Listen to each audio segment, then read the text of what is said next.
I don't know what to say, really.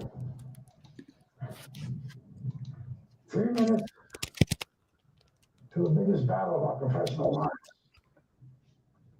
All comes down to today. Either we heal as a team, or we're going to crumble. Inch by inch, play by play, till we're finished. We're in hell right now, gentlemen. Believe me. And we can stay here, get the shit out of us, or we can fight our way back into the light. We can climb out of hell. 1 inch at a time. Now, I can't do it for you. I'm too old. I look around, I see these young faces, and I think, I mean, I made every wrong choice a middle-aged man can make. I pissed away all my money, believe it or not. I chased off anyone who's ever loved me. And lately, I can't even stand the face I see in the mirror. You know, when you get old in life, things get taken from you. I mean, that's part of life. But you only learn that when you start losing stuff. You find out life's this game of inches. So is football. Because in either game, life or football, the margin for error is so small. I mean, 1/2 a step too late or too early, and you don't quite make it. 1/2 second too slow, too fast, you don't quite catch it. The inches we need are everywhere around us. They're in every break of the game, every minute, every second. On this team, we fight for that inch. On this team, we tear ourselves and everyone else around us to pieces for that inch. We claw with our fingernails for that inch. Because we know when we add up all those inches, that's going to make the difference between winning and losing. Between living and dying. I'll tell you this, in any fight, it's the guy who's willing to die who's going to win that inch. And I know if I'm going to have any life anymore, it's because I'm still willing to fight and die for that inch. Because that's what living is. The 6 inches in front of your face. Now I can't make you do it. You gotta look at the guy next to you. Look into his eyes. Now I think you're gonna see a guy who will go that inch with you. You're gonna see a guy who will sacrifice himself for this team because he knows when it comes down to it, you're going to do the same for him. That's the team, gentlemen. And either we heal now as a team, or we will die as individuals. That's football, guys. That's all it is. Now, what are you gonna do? I do anything, ain't worried about it. They slip, confident when I'm dealing with sleep. I lost my dog, diamond collar with a big ugly face. Let it stain, circle back to the bay, hey. Get a lay in the hill with the grave. I say, my hero. Catch it out like a bitch. I say, get that. Try to holler, let me know. What's going on, America? It's the Father plus Son plus Football podcast. We are in 3, episode 13. It's going down. I am the Father. I am the Son. What's up, man? How you doing today? Doing pretty well. I'm thoroughly excited about today's guest. Can't wait to get to today's guest. I've been rocking with this young man since he was in high school. Your teammate. Hey, easy with the squeezy. There we go. He's just a different guy. He's different. I mean, a lot of guys in high school, there's like a cookie cutter. This dude is different. He's different. He talks different. He acts different. His discipline regarding himself is different. And when I found out that he spent his first year of college at a D2, and now he's in the transfer portal, I said, "Oh, we got to have him on the show.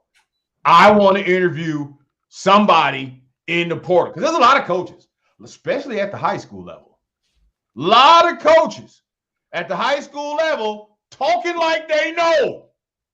They don't know. They talking like they know the recruit game, like they're up on the latest. They don't know. And the parents that are around them don't know that they don't know. And so, yeah, I am looking for Peyton Collins is going to teach me a lot today. Guaranteed. He's going to teach me a lot today because I want to know what I don't know. It's only going to help me help you and help all the young men that are connected to me. That's what's up. So what's been going on in your world, Seth? Finals coming up. It's finals week now. Finals? What kind of grades we looking at, man? What kind of grades we looking at? We're pretty solid. We're pretty solid with grades. What does that mean? I don't want to hear that. Solid ain't a grade. I want to know what the grade is. What grade should I expect to see on the transcript? A's and B's. A's and B's only? There's not going to be no C plus or C minus slip in there? Oh, you looking for it. Okay. Well, and we'll see. We'll see. We'll see. I don't want to see. That's the problem. That's the problem. A's and B's only, brother. Coach Mike Pulasic, I expect all A's. You should. You should. I'm just saying you should. We got a couple of new people. I see you, Carolyn Rodriguez. I see you, Gilbert Miles. I see you. That's what's up. I see you. All right, Seth, let's let everybody know what we're going to be talking about today. All right. Support SQE, stands for Seth QUYN Evans Apparel. Money. Let's drop that real quick. Let the people know. So we got a couple of new shirts, right? Here we go. Boom. This one right here for a regular, cotton t-shirt, $20. For a dry fit, $25. And for a hoodie, it's $40. And if you want to add your last name on the back, it would be plus $5. So that's dope. Tune in. All right, we got this one. See it through. That's a t-shirt. Mm-hmm. Same situation, right? Yep, same situation. T-shirts are 20, dry fits are 25, hoodies are 40, right? Sure. All right, that'll work. That'll work. And again, we'll show that banner real quick, so people can know. Hit you up on Cash App. Bitter Cup Media on Cash App. I guess if they had other ways they can contact you, let us know, or contact me. Well, this is part of your personal NIL deal, huh? Yes. Your own name, image, and likeness apparel. That's what's up. Send money, please. I need it. Next up, postseason awards. That's interesting. Next up, top 5 questions for Peyton Collins. And wait, you got 2 questions. I got 3, right? Yes, sir. That's what's up. Transfer portal from someone on the inside. Yes, sir. Peace State Gridiron Classic. Yes, all right. JV player shout outs, and then we'll have. And then you got regular shout outs, right? Let me give my JV player shout out right now. Let me show you something. Look what I got. Ezra. The number 1 lineman, JV lineman, he was awarded the Lineman of the Year award for the JV team. This kid is going to be the replacement of Lance Mitchell, and he's already bigger than Lance as a senior. He's bigger than Lance as a freshman. That's crazy. He's going to be Lance 2.0 for sure. He made this for me. This kid, understand, this kid, if he continues growing the way he's growing and learning the game the way he's learning the game, we're going to see this kid playing on Sunday. This may not look like nothing right now, but when that young man is playing on Sunday, this is going to be worth a lot of money because he made it for me as a freshman. I don't know if he made one for any other coach, but he made a football with my name spelled wrong, by the way. He spelled my last name wrong, but he spelled my first name right. But he's got his signature. He's got his initials, Ezra Bussy. I called him Boosie for like 3 months. He was scared to tell me. That's the ornament. It's on the tree. That's what's up. We got regular shout outs. You want to follow Seth on Instagram, Seth QUYN Evans. Also follow Bitter Cup Media. We go from there. Hey, tell me, Seth. You've been working on morning lifts, 5:30, right? Yes, sir. Yeah, I don't know where that graphic went. There was a graphic supposed to be for that. I guess it's gone. Tell me what's been going on with your morning lifts. Just been grinding, trying to up the weight, make sure my body stays calloused, especially for this All-Star game, Peach State Gridiron Classic. Yeah. Not too long. It's not too long before we head out. I think it's about 2-3 weeks. No, not 3. It's about 2. Yeah, 2 weeks. Yeah, 2. We'll be heading to Georgia. You, Elijah Dysart, Zion Dysart, and Jerron Price. You guys are all on the Peach State Gridiron Classic National All-Star game. It's going to be pretty dope. That's going to be pretty dope. All right. Let's do this. Let's get into it, man. Let's bring our special guest. Hey, PZ. I'm looking forward to this young man. So, without further ado, let's get him on here. Peyton Collins. What's up, Peyton? Hey, PZ. What's going on? Good to have you, brother. Good to have you. You looking like you've been in the weight room a little bit. You've been in the weight room, boy. How you feeling? Yeah, I feel good. It's the college weight room. It's different. Yeah. So tell us a little bit about college, man. What's college life like? College life, especially at a school like here, it's pretty small. So pretty much like all the social life is kind of run by the football players, like all the parties and stuff. And yeah, the games are like a big deal. There's like tailgates with the fans and stuff. So I feel like being a football player here is pretty fun. And yeah, I redshirted though, so I didn't get to really play like that, but I think it was overall a good experience.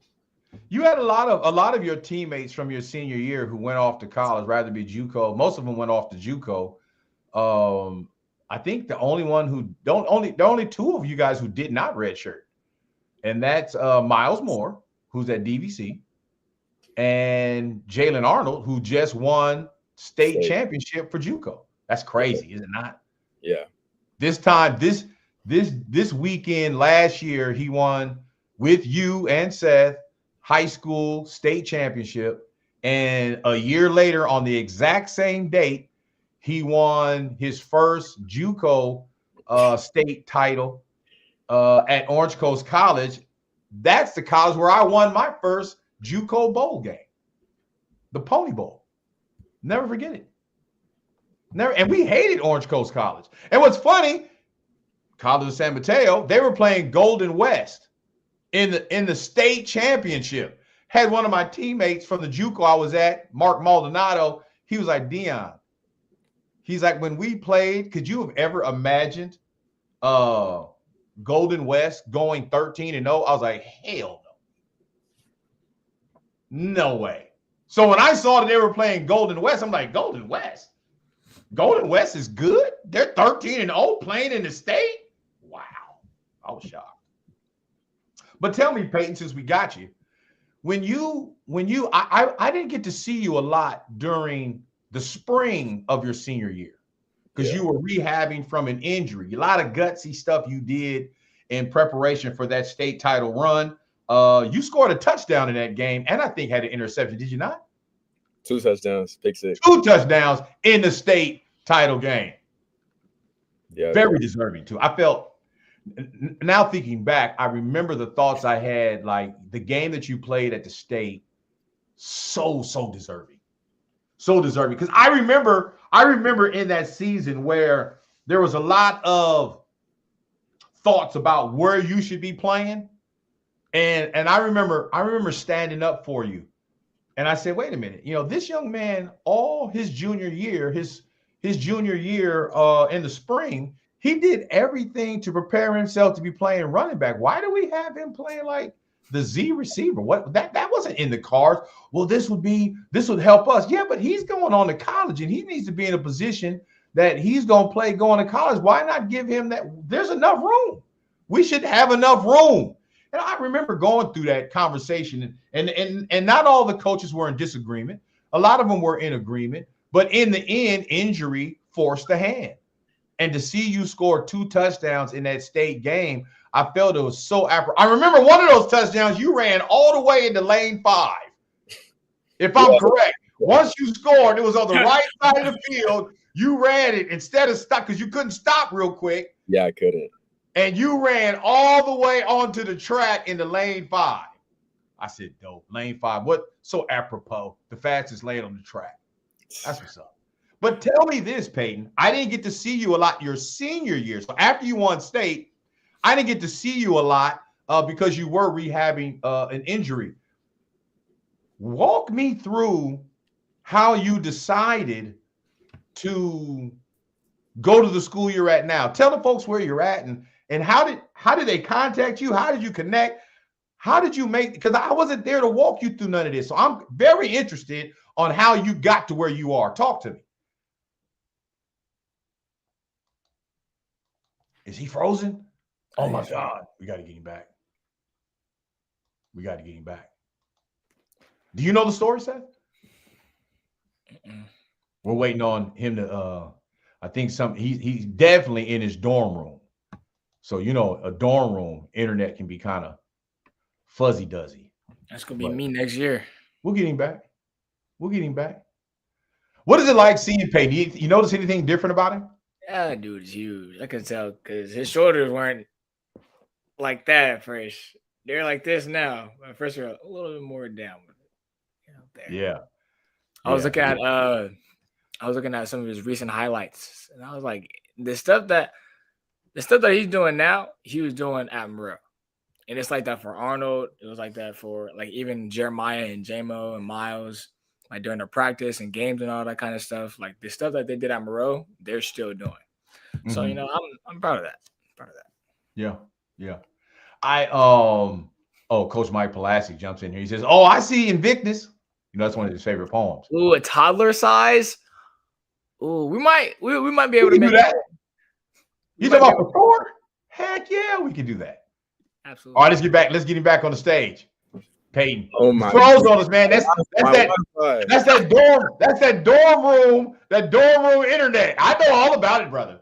I know all about that dorm room internet. So tell us, I was asking the question, how did you walk me through the spring process? How did you get contacted with this school? How did you ultimately decide this school over any other school? Because you're a Northern Cal kid. You had every junior college would have loved to have you. I mean, they were poaching you guys like crazy, wanting to get you guys. And a lot of those schools, a lot of those junior colleges got better because of kids from that program. Tell me how you came to the decision. Walk me through it, bro. So my entire spring and stuff, I was pretty much set on going to Chapman because they were like a good academic school and I had a 4.0. But then it came summertime and I was just reflecting, like, I know if I go D3, like, I probably won't get out because, like, the portal is just weird with D3. So there's actually a funny story, but my dad went to school with this coach named Coach T. Wood. And he's like a recruiting coordinator, kind of like he helps recruits. And then, like him and my dad were on the same basketball team when they were kids. So then basically, like, long story short, he just ended up helping me out. And basically I learned that I just wasn't getting these other offers just because I didn't have a credible, like, resource reaching out for me, because I got with him in about July, and this was right before I was about to, like, sign my stuff to Chapman. And then within like a week of him starting to help me, like, the D2 started rolling in, and even a couple D1s, but it was too late to sign to D1. But yeah, I had some D2s like Western New Mexico, Western Oregon, but Black Hill State was in the RMAC, which is like a very high division D2, because we play a lot of top 20 teams like Western Colorado. Yeah. We even played UNC last year, D1 FCS. So, yeah, it's like a big stage. So, and also dealing with my injury, I knew I was going to redshirt before I came. So I didn't really want to go JUCO in redshirt, because I feel like the rehabs and lifting and stuff would probably be better at a D2 than a JUCO. I think that makes sense. Yeah. That makes sense. If you knew going in, you'd probably redshirt at the highest level possible. Mm-hmm. That makes sense. I can see the mindset behind that. And so, it's funny because you experienced something that I would suggest 80% of kids in Northern California in particular experience. And that is, you guys have these amazing seasons, but you don't have people in place in your high school who are the credible individuals. Like I can do a lot to help a kid, but I'm not your quote unquote head coach. Your position coach can only do so much. A coordinator can only do so much. These college coaches, if they're not hearing directly from your head coach, they tend to kind of blow off. Like I know a very high profile position coach of a Power 5 program whose attitude is, I seen his tape, I like him. How come his head coach ain't said nothing to me about it? And my response was, it doesn't matter if his head coach is reaching out to you. You saw it for yourself. You've analyzed it for yourself. You mean to tell me that you're not going to give this young man a chance because his head coach is lazy? Because his head coach doesn't find it important to reach out to you? Maybe his head coach doesn't value you? Is that what we're talking about? So that's when I started determining over the last year, is that when it comes to recruiting, a lot of these upper division college coaches are very, very lazy. They're very lazy. And a lot of them are using X, Twitter, for likes. They're not looking for talent. They're looking for somebody who can say #AGTG, all glory to God, and then drop their name in there for thank you for the conversation. And then all of a sudden their Twitter numbers go up exponentially because all of the kids that are connected to you all of a sudden start following that coach. I've been seeing it over the last 3 years over and over, to the point that I'm discouraged. At one point, Peyton, I felt that maybe I'm not a good enough coach, or maybe I'm not a good enough father. I'm seeing my son, one of your teammates, doing all this stuff, and he ain't getting no offers. That's when I was being told, oh, it's all about who you know. I'm like, well, I know a lot of them. But do I want my son to go to this school because you know me? Or do I want my son to go to this school because you believe he can play? So I come back to you. You go to this school. You get connected to a guy who knows how to get you before the right people. And you start getting D2 offers. You get a couple of D1 offers. But because you know you're going to redshirt, you go to this D2. What was it like? What was it like when you left home? When you was packing? Talk to me about that. Leaving to go there. Oh, yeah. Actually, this is kind of crazy, but I didn't even pack my stuff. My mom packed it for me, just because it was like a week before is when I actually got offered, like a week before fall camp. So it was the week before August, and I was just like sort of in shock. So yeah, my mom did me that favor of packing my stuff. But then, the first week when I got here, honestly, I wanted to leave. Like, I felt sick to my stomach, like 24/7 all day. Like, I felt nauseous the whole day. But, over time, once you meet your friends, your little circle, and then you really get on the field, because at first, when everybody's like, when you're going to meetings and stuff and everybody's in street clothes, like, you just start thinking the worst. Like, everybody here is college. They're 25-year-olds, 24-year-olds. You're just thinking you're not gonna fit in, but then like when you hit the field, you're reminded of like who you are. Like you can hang with anybody. But yeah, I feel like once I just got in my groove of actually practicing against them and hanging out with my friends and stuff, then I was fine. That's very interesting that you talked about and you used the number 25 because we went to San Jose State. Mm-hmm. And that's a school I think even you would be interested in. And I think that's a school that should be interested in you, considering the problems that they have and what you would be able to plug for their school. But when I went to the game, I was sitting on the front row, right above the team's locker, right before in front on top of their box, right? And I looked over at Seth. I said, "Hey man, you think you can play on this level? Look at these dudes. These dudes are like they are married with kids." Is that what you experienced there? Yeah, there's actually 3 of my teammates that are married, but yeah, actually, we have the D2 receiver. Like he's running for the D2 Heisman, and he's 23. So 23. Yeah, and he's not even near the oldest people here. But yeah, it's definitely a change. So let me ask this: you said something that was striking to me. Should have been striking to Seth because Seth has received almost 10 D3 offers. We're going through all that. You had D3 offers, and you said about 10 minutes ago that you didn't believe you could get out. And as we're evaluating and we're looking at those who went to D3 like 3 years ago, who by this time should be now transitioning out, we don't see any transitioning from D3 up. It looks like everybody who went D3, who thought that they'd go there 2 years and then they would transfer out, they're still there going into their junior year. What did you experience? What did you go through that helped you as a young high school student say, nah, if I go D3, I might not get out? I need to hear this. Well, first of all, I visited Chapman, and then I actually just asked the coach straight up. I was like, do people transfer out of here? Or like, how many people did you have transfer out? And he said 0. So that instantly struck something in me because how are you a top D3 program with 0 people transferring out? And then also Coach Wood, the person that helped me, he basically just reinforced that idea and basically told me if you go, you're basically stuck.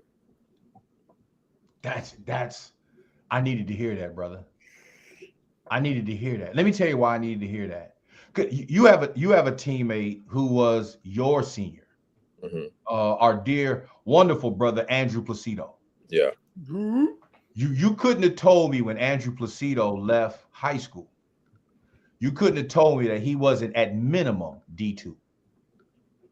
He was the defensive player of the year his junior year.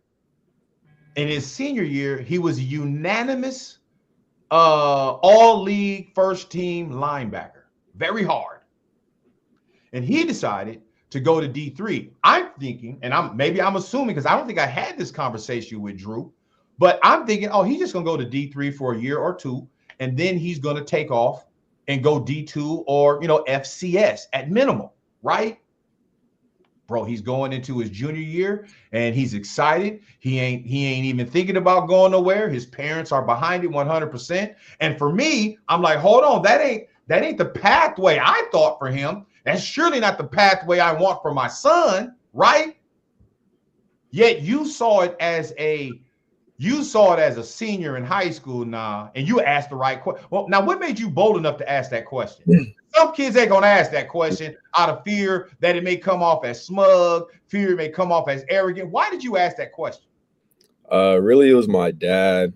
He also felt like I should not be even playing at a D3. So he basically told me, like, if you don't ask, I'm gonna ask. So I was like, I might as well ask myself. I like that. Your father's dope, by the way. I know a father who loves his son when I meet him. And man, your father, he ain't gonna allow anything but the best for you, bro. Even if it makes you mad, even if it frustrates you, he is not going to settle with you being less than what he knows you can do. He's going to always try to open doors for you. I love your dad for that. He's a great dude. And I saw some of his frustration a little bit during your time, but he held professional, he held high standard, and I believe it's because I think those are the same traits he's passing on to you. So having said this, having had this discussion, you redshirted at a D2 school. And, let me back up. I found out there is no transfer portal for D3. Like right now, you are in the transfer portal. I'm going to go there with you in a second. But when I researched on the D3 transfer portal, because I couldn't understand why there's so many D3 athletes not getting out. Where is the D3 transfer portal? It's not a transfer portal.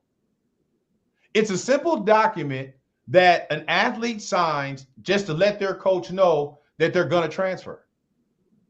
There's no collection of D3 athletes that a D2 school goes into and sees these level D3 athletes and then plucks them out. If you're going to go from D3 to D2 or D1, it's like the high school experience. You're like sending out your huddle highlights. You're sending out, you're contacting coaches and connecting with coaches, or you're using some type of recruit service like you would have done in high school.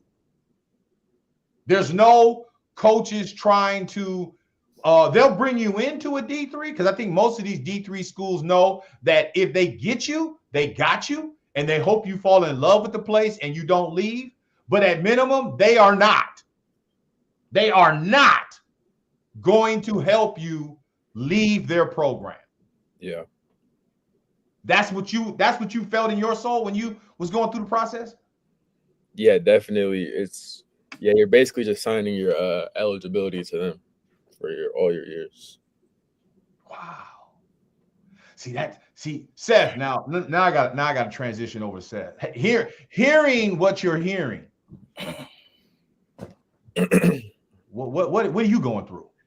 What are you going through?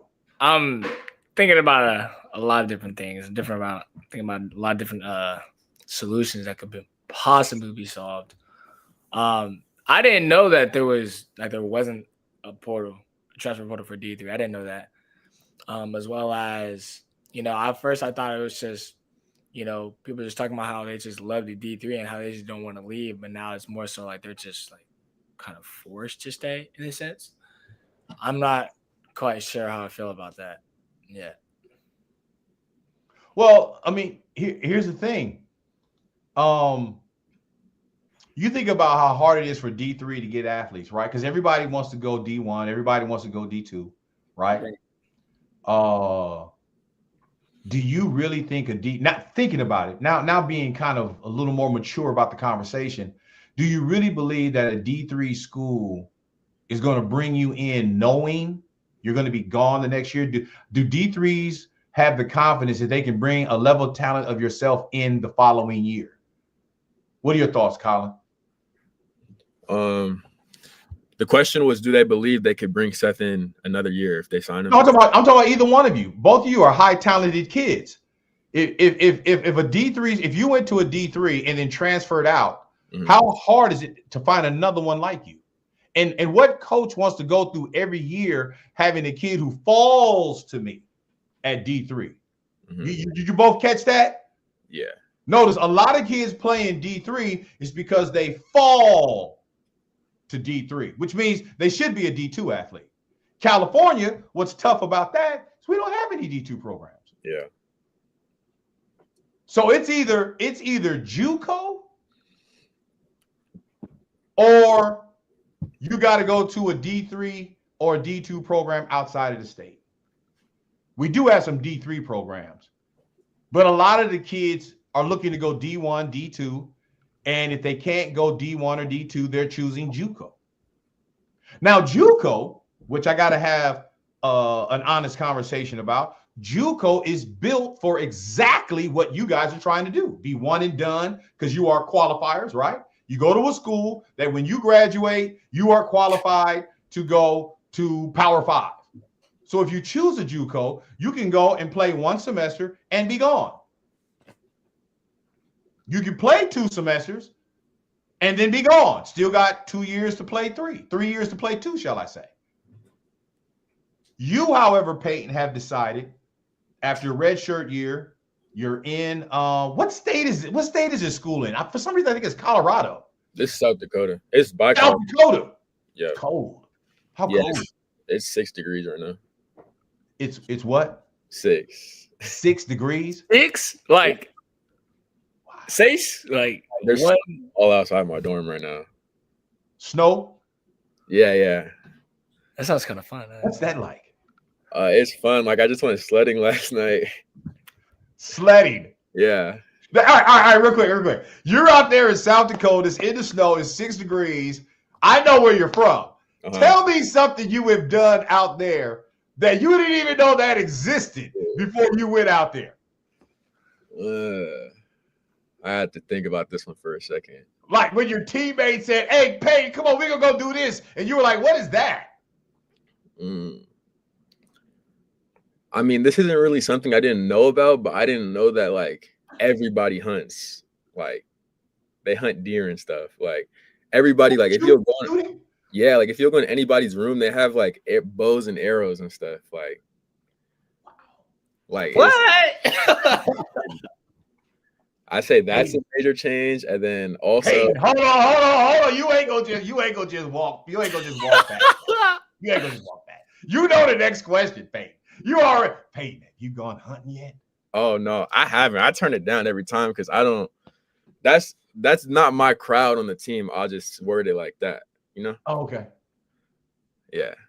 Black Hills. I was about to say, Peyton, if you gone out and shot a deer or something, did you eat the meat? I wanted to know details. Oh, like my teammates bring back meat and cook it for like us, and then they just start handing it out. Like they'll give us like ground deer and stuff. Yeah. Wow, that's crazy. Yeah. You don't gotta buy nothing, no food. You can just And there's like a bunch of stuff here. Like there's rabbits all over campus, deer, snakes, lizards. You ever had snake? Snake? Yeah. I had snake when I was really young, but it wasn't out here. Oh, okay. Yeah. All right. Well, let's do this before we go in. We talked a lot about the trans. Well, now let's keep it going. Okay. Let's keep it going. Right now, our special guest is Peyton Collins. Wonderful young man, very smart, very bright, always has been since I've known him. I met him in sophomore year. He's a decorated young man. He's one of the athletes that I never forget. He's not only a wonderful athlete, he's a wonderful young man. Dadgummit, he's a wonderful young man. I'm glad to have him on Father Son Football Podcast. And we're just going to continue this conversation because he's in it. Now that you've decided, Peyton, to transfer, tell me why you decided to transfer and how do you get into the transfer portal? Because there's a lot of people talking about transfer portal. You're the first person I know in the transfer portal. Tell us what the truth is. So the reason I entered the transfer portal is it's due to a lot of things, but I'd say mainly because when I was recruited here, like I was basically sold on this being like a winning program and how they're known for developing players. But this year we had our first losing season in I think 5 or 6 years. We were 3-7. So basically the coaches took that as we need to bring in older guys. So at the end of the year, you have your exit meeting and they basically tell you the situation. So they told me, and mind you, I already have a 23-year-old NIU bounce back. He's the starting slot. And then behind him is a UC Davis bounce back. So I already have those two. And then, so last year we brought in 45 freshmen and 5 transfers. But then our coach told us that this coming up year, they'd be bringing in 35 transfers and 15 freshmen. So they basically flipped it around. So they basically told me opportunities would be slim. And I just didn't see no point in me staying. And that's because you redshirted and they don't know enough about you. They're making a bad. This doesn't make sense. Not with what I know, but I understand. You know, because typically a high school kid who redshirts, there's a certain stigma to that. And this is going to be a loss for them because now you're going to now. Have you decided what you're going to do next? So wait. Before I go, what you're going to do next? You go into the transfer portal. All right. So let's hit this topic here. Transfer portal from someone inside. You have your exit interview. The coaches pretty much are being honest with you, but they honestly don't know you. So that's why I think they're making a wrong decision. Yeah. However, that's a blessing for you. It's a blessing for you. In the end, it's going to be a blessing for you no matter what. How do you go into the transfer portal and what does that mean and what happens once you're in there? So going into the transfer portal, you know, technically you could just like email your coach or whatever, like you want to be in the transfer portal, but I know it's like about relationships and stuff and you don't know where coaches will end up. So I basically texted my coach and said, like, do you have time for a meeting? And then I just thanked him for like all he's done. And then I said, yeah, like I appreciate you, but I want to enter the portal. And then he actually, like, he knew I had a good work ethic and stuff. He just never really got the opportunity to see what I can do. But yeah, he said, you know, you're one of like the hardest working guys here. If you need a referral, like tell the coaches to text me or whatever. So yeah, he's like advocating for me once I'm in the portal. But yeah, once I told him that, then he just brought me to the athletic director. I had to sign some papers, watch a video, and then like get my transcripts and all that, and then I was in. So now that you're in the portal, mm-hmm. and here's where I get nervous about the transfer portal. Yeah. You got to depend upon a coach who doesn't. I know you more than another coach. Whoever that coach is that you went and thanked and walked you over to the athletic director, I know you more than he do. And I can stand 10 toes down and say that. But you got to trust him to give you a recommendation about your future. Yeah. That concerns me. Yeah. Because does he know you enough? Can he stand 10 toes down? If I called him and asked him for an honest report on Peyton Collins, can he tell me what I know? I doubt that, but I do think he knows I'm a playmaker. Like in practice, I'm not sure if you watched my redshirt film, but those are all like all conference, all league DBs, and I never played receiver, so I'm kind of learning as I go. But yeah, I'm going over the top on these 6'3" corners, bounce backs. So I think for him to not vouch for me, that would be a little crazy.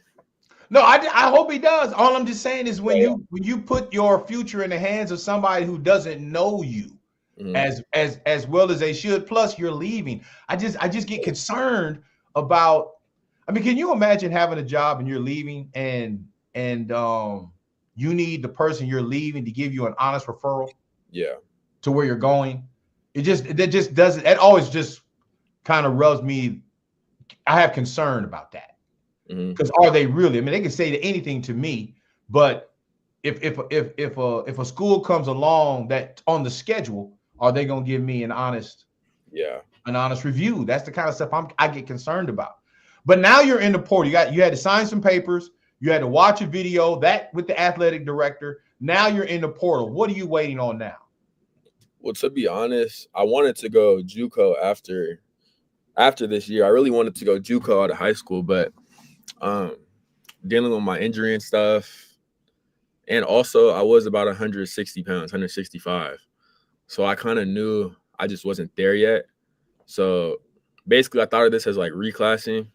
So so hitting the portal now is really Coach Wood wanted me to hit the portal because I just wanted to go JUCO, to be honest. But I have had some D2s from before reach back out to me, offering me like a better situation than here. So I'm already grateful for that, but I'm still on the fence right now.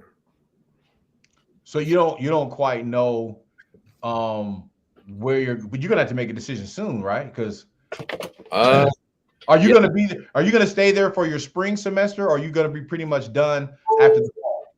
No, all my stuff is packed up right next to me. Like when I go home for winter break, I'm bringing all my stuff. Okay. Yeah, but the D1 transfer portal opens January 2nd. Right now it's just D2, so that's what I'm kind of waiting on as well to see if the schools from before reach back out when I'm like on time in their recruitment schedule. Okay. Mm-hmm. So are you considering JUCO? And if so, what are you considering JUCO back in NorCal, SoCal, some other place? Mm-hmm. Yeah, I'm definitely considering JUCO. I feel like the only reason I didn't before is because of one, my injury, and two, my my weight as well. But now that I went here, you know, it's free protein 24/7, free lifts all the time. They get your weight every week. They make you gain weight. Like if you don't make weight every week, then you get punished. So yeah, I'm about 185 right now, 186. So yeah, I gained like 20 pounds throughout the season. And that's saying a lot because every season I usually lose about 10 pounds. So this is the first time I've gained weight and I've healed. So I feel like if I go JUCO now, then I'll actually be ready to compete, because if I would have did it last year, I think I would have just not been ready. But yeah, you know, one thing I learned is that D3 is all D3. There's not too many D2 athletes or D1 athletes, and you don't bounce back from D1 to D3. When you bounce back all the way to JUCO. And JUCO athletes, I was talking to Seth about this. We came to the conclusion that competition-wise, far more competition at the JUCO level over D3. Seth, would you like you explain it? Why do you feel that there? Because you're the one who said it.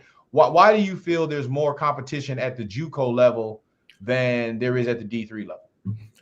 I would say not only because there's a lot more like a lot more so like washouts from like D1 or D2. It's also because like people who didn't have like the exposure or necessarily the grades and stuff like that, they'll go to a JUCO and then in hopes, you know, to get better and go to a D1. I mean, even seeing the sideline, like there's a lot more people on the sideline during a JUCO game than there is on a D3. At least so I've seen. And yeah, that's a little bit toward D2 and D1 as well. I would say, like if I compare, say like DVC to like San Jose State, I would say DVC might have maybe the same amount or maybe just a little bit more than San Jose State, in my opinion. I feel like the talent out of JUCO more so far exceeds the talent out of D3. Far exceeds. Is that what you're saying? Yeah. I can see that. But what I'm learning from Peyton is this. Peyton said, if I go to a JUCO, I'm not going to get the results of what I'm going to get as a redshirt at a Division II. So you went to a D2. Now your body's right. You're healed up. Your body's right. You've been able to practice against D2 talent because that's a D2 school, right? Some of the bounce backs from D1 that are at your D2 school, you've been able to compete against them, which puts you at a higher level of competitive advantage if you do happen to go to a JUCO, right?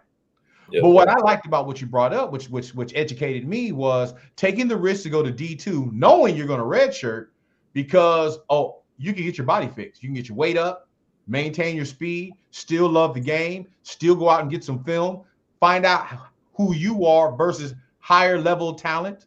That I think that's a winning problem. Not disparaging D3, because I still think if you're a dog at D3, I think what happens, if you're a dog at D3, you can get out, but there's no transfer portal to help you get out. That's my concern.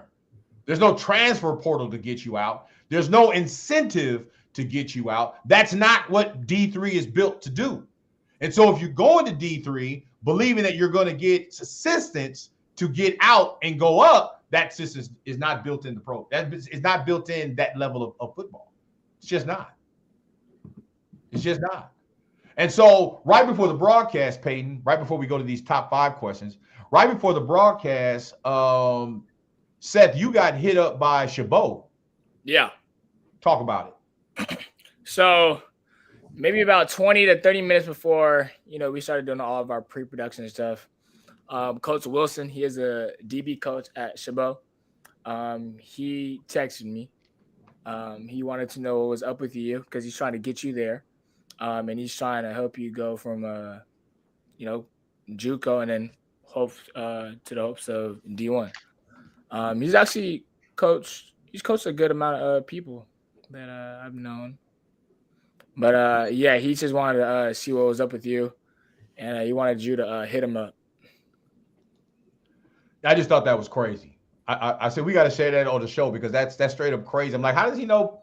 How does he know our connection? Well, I guess he would know the connection because of the school, the high school. But I found it Wilson now Coach Wilson at Chabot, and I'm not what am I trying to say? I'm not highlighting or hyping Chabot. Chabot has a lot of potential, but they got a lot of things they need to fix. I'm trying to be cautious with my words because I don't want to sound like I have disrespect.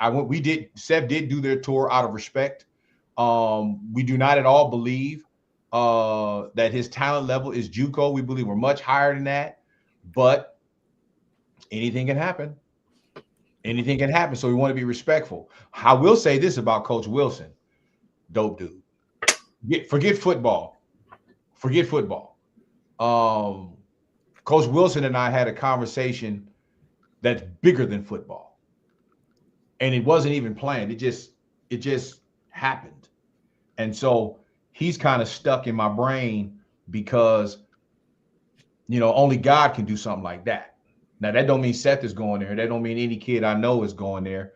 But I had to acknowledge the fact that there are some things that God was showing me regarding Coach Wilson that are worthy of stopping and paying attention to.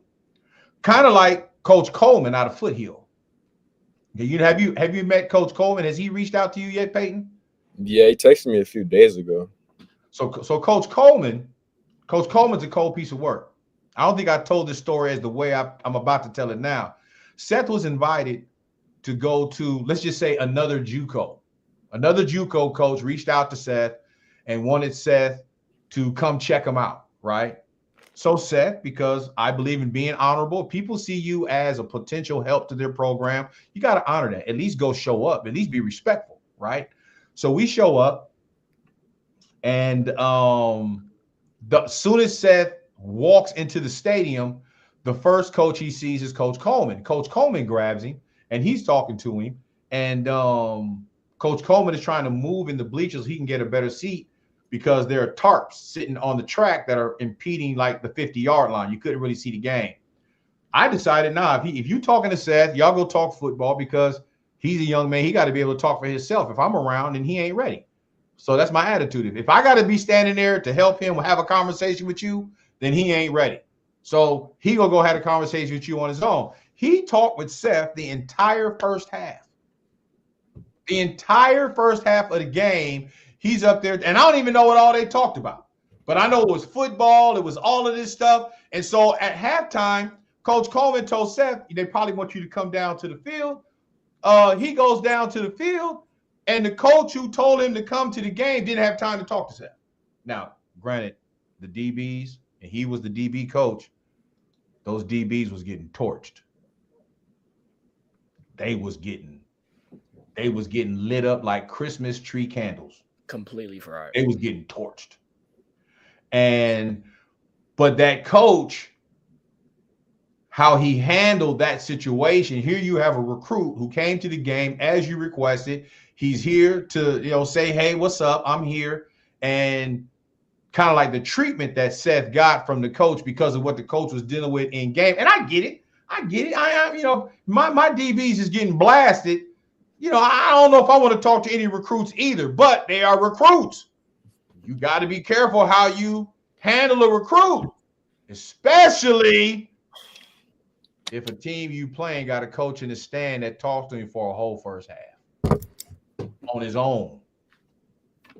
And so I would say personally, you want to honestly hear out Coach Coleman. You honestly want to hear out Coach Wilson, and then pack all that together and make a decision. Because you have a good head on your shoulders, a good mind. You're very analytical. You're smart. You know what you're doing, and I think ultimately, whatever decision you make is going to be a great decision for you, and we're all going to celebrate it. In the end, football isn't over for you, and you're going to keep rising. That's what's up. So, Seth, give me your questions for Peyton. All right, first one. How do I do this? Would you say in your time at being at Black Hills College, correct? Black Hill State. Black Hill State. What would you say has been the best day or the best relationship that you have met with somebody? Relationship, I'd say probably the slot in front of me, the NIU transfer. He's from Chicago, but yeah, he basically out of high school, he was like a top recruit. Like he had some SEC schools, but then he ended up going to Northern Illinois to be close to home. But yeah, he's basically like a workaholic. Like he runs like a 4.3. He's just like a buff dude. But yeah, like every day after practice, I'll be on the jugs with him, catching balls, run routes after practice with him. And yeah, he was kind of like my, I guess, big bro on the team. So yeah, I'd say that's a good relationship. Okay, and then what would you say if you can go back to one game in your high school career? What would it be? Oh, I know. Livermore. My senior year, Livermore. I remember, I think we lost that by like 1 or 2 touchdowns, but I remember I dropped a pick, or not a pick, a touchdown in the end zone. Like I caught it and then I hit the ground and the ball came out. I thought they were going to give it to me, but they didn't. And then also there was another play that game where like I got the ball, I was a running back, and then the tackle like blew through the line and he was right there. And then I hit a spin move. And then the outside linebacker was on the side that I spun to. And then if I cut it out, I would have been home. But I cut it. It was like 3rd and 1, but I was thinking like safe. So I just cut it up to get the first down, and I got like 1.5 yards. But I know that could have won us the game too. So yeah, definitely that game. Okay. Dope. You got any other questions, Seth? Nah, I got my 2 in. All right. Peyton, where are you going to be in 3 years? At a FBS playing. So I'm gonna be watching you on ESPN2, not ESPN3, ESPN2 or ESPN1. Yeah. All right. Do you have an FBS school that you desire?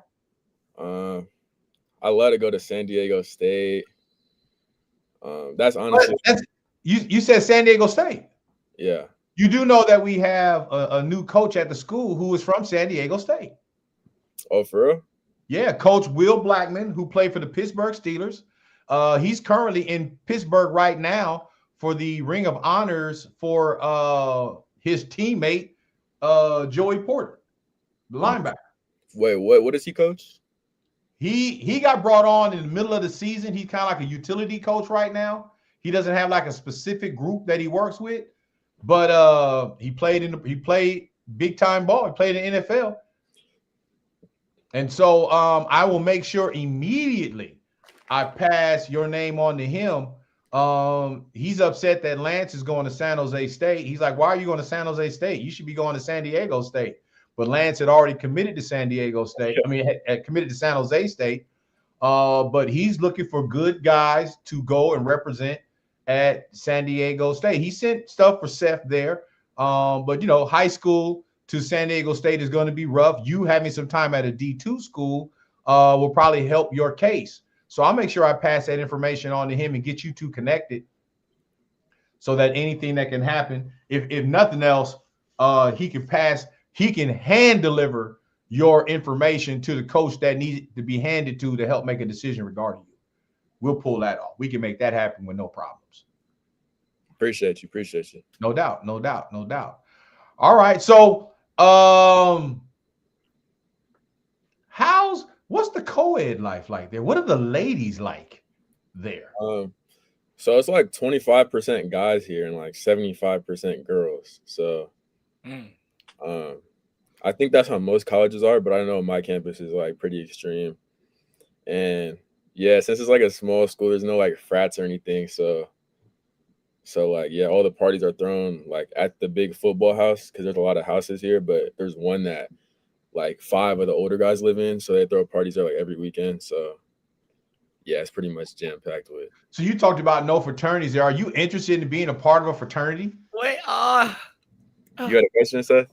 Yeah, I had a question. I was going to say, if you were to pledge any kind of frat, what frat would it be? Honestly, I'm not too much into like the Greek life stuff, but I guess I definitely would join like a Divine Nine frat just because the predominantly white frats, just speaking on experience from my friends who are in there, it feels a little like, I don't know if that's the right word, but I guess it feels like degrading if you're not white. I don't know if that's the right word, but it just feels like weird. Well, you'll definitely be looked on as different. I had one of my college teammates. It was as dark as I was. Yeah. And he pledged Tau Kappa Epsilon, which is known as the Teeks. And I remember everybody looking at him like, bro, we got all the Divine Nine fraternity sororities here on campus, and you gonna pledge the Teeks? Yeah, that's what his social life did not go well after that.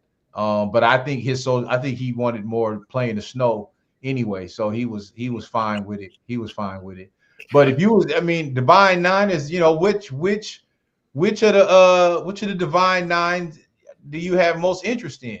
Yeah, I don't know. I'm not too educated on the topic, to be honest, but I know a lot of the Morel coaches are in it, and the rest of the people I meet in it. I have some family in there too. My cousin went to Tuskegee. I honestly don't know which one he's in though. What color? It's purple. That's the Q's. Okay. Q's. Have you still got contact with Jeremiah Bailey? No, I haven't. Try to get in touch because Jeremiah Bailey's been studying all the fraternities also. He's at Howard, and he's interested in the purple and gold also. Yeah.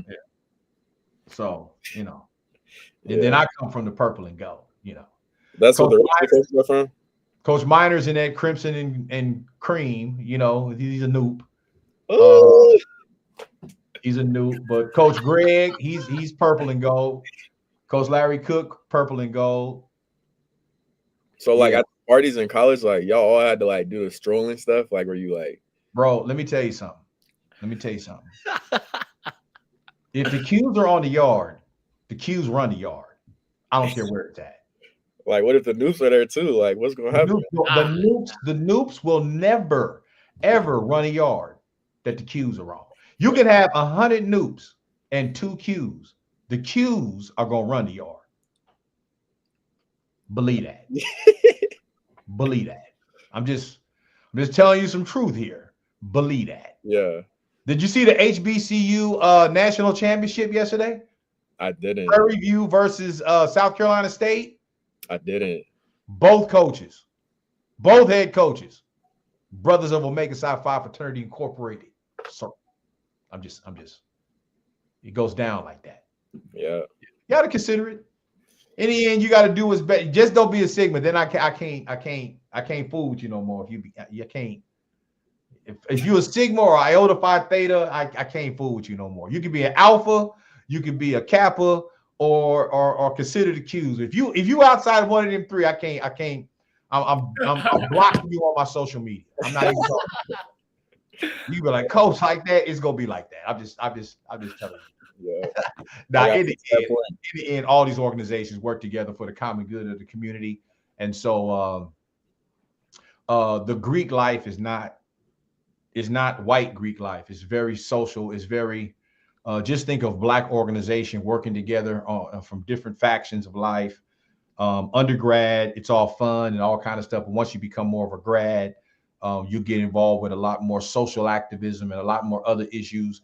So look at it from that perspective. Something to think about. Something to think about. All right, you guys, we've been having an amazing conversation with Peyton Collins. He is now in the transfer portal, and we wish that brother nothing but good luck. I'm going to take this video. I'm going to take the podcast, and I'm going to be tagging several coaches to it and tell them they need to get a good look at you. I will do what I said I was going to do as far as getting your stuff in the hands of Coach Will Blackman. I'll make sure that you guys get connected. Matter of fact, when you get back home, hit me up so that we could probably just all meet up at the school or something like that. So you can meet him, he can meet you, do some stuff like that. When will you be home? I come back on the 17th. Oh yeah, so in a couple of days. Yeah. You'll be here by the end of the week. Yeah, for sure. All right, so maybe we'll hook up on Friday or Saturday or something like that. Just touch base, go from there. We'll see what's up. All right, brother. Any last words? Thank you for having me, bro. That's a gimme anytime, man. I totally support you, and that has nothing to do with. But that has nothing to do with. I see your character. I see what you're trying to do. I see your father. I don't know if I just love you for you or I love you because I see what your father's trying to do. It reminds me of who I am and what I'm trying to do with my son, trying to be the best father I can, trying to provide my son a better life than what I have, trying to open doors for him that no man can shut. And hopefully God, it can help me get those doors open, things of that nature. A lot of things happen in the life of a son, and a father's job is to navigate. And I see you following the navigation of your father. I see your father loving on you. And that's what I'm about, brother. That's what I'm about. So I want to appreciate you because you educated me a lot on the process. Those who are listening, and I see a lot of y'all in the comments section. I don't know what's up with this emoji game. A lot of y'all is dropping emojis. And because I don't know how to interpret emoji, I didn't put it up there because I don't know what she's saying. We got Eric. I see Eric, Charles, up in that joint. Yeah, I see y'all in there. Mike Tyson. That's not Mike Tyson. Ain't no in the world. And I don't know what they're commenting on, but that don't sound like something we was talking about. Jeremiah said, "Dang, but you was homesick within the first day." Hey, that's what happens. Hey, you 1,200 miles from home. You ain't never been away. That's how. Right. Well, here. Let me say this. That's one of the reasons why schools, let me say HBCUs, we were told that flat out by Morehouse University, who just fired their coach, Coach Mathis. They just released. I shouldn't say they fired him. He was informed that his contract will not be renewed. So Morehouse is going to get a new coach. Yeah, real talk. We was on their campus. Morehouse told us flat out. It's right behind you. I know his picture's right up there. Yeah. Morehouse told us that one of the reasons why it's hard for them to recruit kids from California is because when they get homesick and then they leave, and then you got to try to figure out that hole. So they try to get like 2 or 3 of them at the same time. That's what Coach Fred Ferrier told me when he was at Morgan State. He said, we try to get 2. If we gonna get a kid from Cali, we try to get 2 or 3 of them to come together because they're less likely to be homesick and they'll stay. That's what he told me. Yeah. So you guys got teammates. You guys are all in different JUCOs right now. I would love to see you guys, and I would love to help coordinate it. I would love to see you guys working together to help each other get to your next destination. Right now, I don't think any of you are at Laney College. I don't know any of us who are at Laney College. And Laney's got its own trauma going on right now. You got a couple of teammates at Foothill. You got a couple of teammates at DVC. I think you got one. Well, he's not your all's teammate, but he was older. He was a senior when y'all was sophomore. He's at San Francisco City College. You do have one teammate who wants to stay with you at Contra Costa College. He's at East Texas. So there's some things that can happen. There's some things that can happen. I think the future of recruiting is in clusters. And nobody's saying that, so you heard that first from me. The future of recruiting is in clusters. It's not about getting one kid. It's if I get this kid, I got to take this one and I got to take that one, and they're working together. Straight up. Imagine Jeremiah Charles telling UC Davis, I will come and play quarterback, but in order for me to come and play quarterback, you got to offer Peyton Collins and you got to offer Miles Moore. You see what I'm saying? If they value him on that level, they're going to bring in Peyton Collins and Miles Moore, kids who they may not have great assessment on, who they may not know a lot about. But if the quarterback you want that bad is saying, I'll come to you, but you got to bring me Peyton and you got to bring me Miles Moore, the school is smart. They're going to bring you Peyton. They're going to bring me Miles Moore. Now, all of a sudden, it's clusters. I think that's the future of recruiting, especially in California. And I think the JUCOs who do that are going to be wise. JUCOs, instead of recruiting individual kids, need to interview a kid who can bring other athletes, who can recruit other athletes. You know, when I think about Chabot, okay, Chabot, you want Seth. I would ask Seth, who are 3 players that you want to play, that in order to get you to Chabot, who are 3 players we got to get here in order to get you at Chabot? And once Seth names those 3 players, you put them 3 players on there, Seth goes there. Now he's got teammates that he knows he can trust with coaches he's learning to trust. You see the point there? Yeah. I think that's the future of recruiting. I think I might be wrong, but I doubt it. All right, last thing, and we're going to get up out of here. Peach State Gridiron Classic. Seth, you are on Team Dream. You ready to go, man? You got about absolutely. I got my last year's jersey right across, sitting right across from me. All right, well, you're going to get a new one this year. I know. That's what's up. But it doesn't look that different. All right, give me your last word, Seth. Hey, for those of you guys who are going to be listening later, hey, I hope you guys enjoyed the show. See Jeremiah and Eric in the chat. What's up, big brothers? Hey, Payne, man, proud of you, brother. I'll see you at the top. Thank you. Proud of you, bro. We gonna make it happen. Payne, again, I'll make my last comment. God bless you, man. You always got me as a coach, as a mentor, whatever you need. I'm not gonna bogart in your life because I'm not that kind of guy. I'm not gonna make my life on your life, but whenever you need me in the foreground or the background, gonna be there for you. Yes, sir. My word on that. Got it, brother? Yes, sir. All right, those of you who are listening, pass it on, take it, share it, send it to somebody else. Not just the people who agree, but send it to the folks who disagree. Because I don't care. I have conversation. I'll meet you wherever you are. That's what's up. Thank you for listening to Father Plus Son Plus Football Podcast. Episode 16 from season 3 is done. Data. Deuces. Ooh, during winter break, we should get like some like the alumni and other players and have like a little practice game.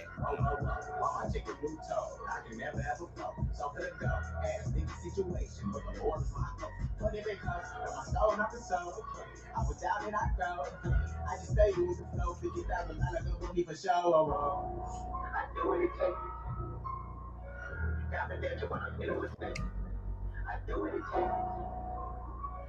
Avocado with a big up face. I do it again.